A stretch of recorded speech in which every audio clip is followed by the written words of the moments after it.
For years, the truth stayed hidden, the victims forgotten, the cases left cold, until science revealed what time could not.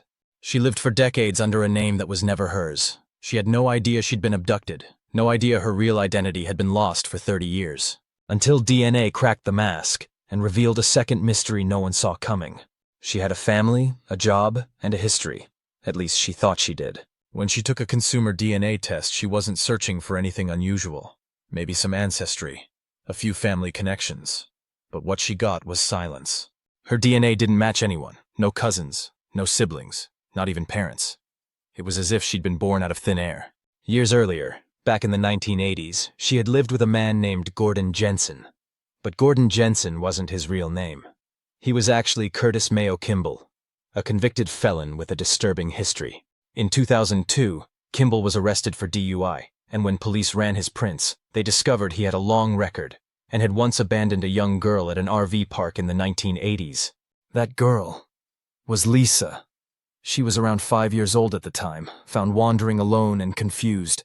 Authorities were initially told she had no family, and Kimball vanished before anyone could question him further. Lisa was placed in protective custody and later entered foster care, where she was eventually adopted. For decades, she believed her name was Lisa Jensen. She had no memory of the man who had once claimed to be her father and had abandoned her in a RV park in the 1980s. However, Kimball wasn't her father. He had kidnapped her.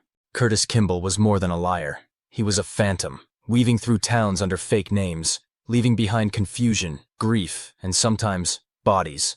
In 2017, 37 years after abandoning Lisa, investigators connected him to one of the most horrifying cold cases in American history, the Bear Brook murders in New Hampshire. 4 bodies, 2 adults, 2 children, stuffed into barrels and left in the woods.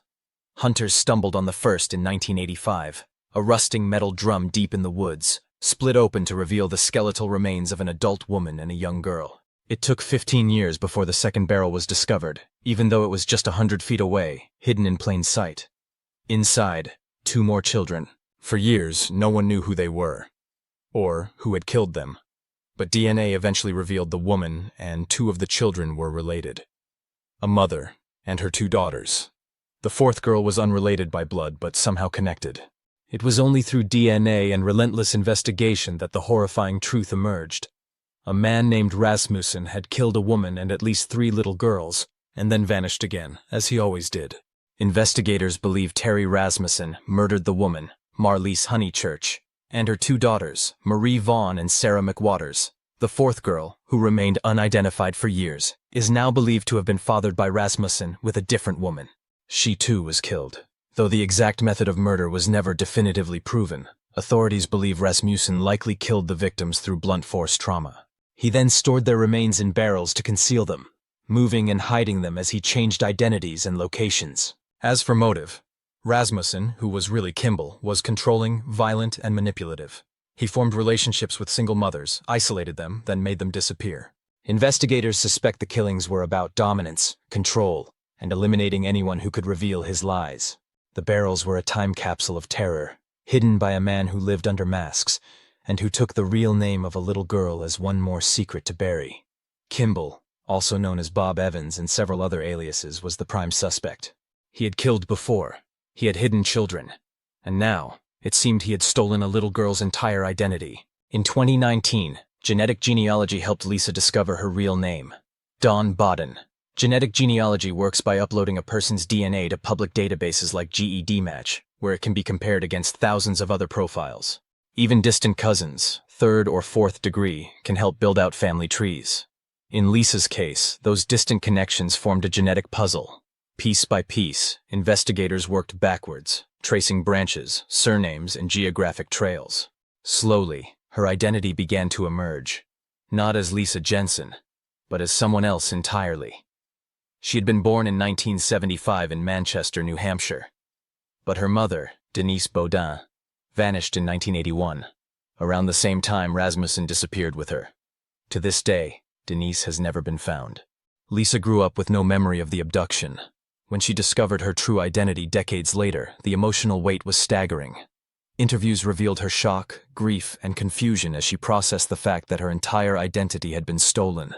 The realization that her abductor had not only taken her name, but may have murdered her mother, left her with a deep, unresolved ache, and a need for answers she might never receive. No memory of her real name, of Terry Rasmussen, her abductor, died in prison in 2010.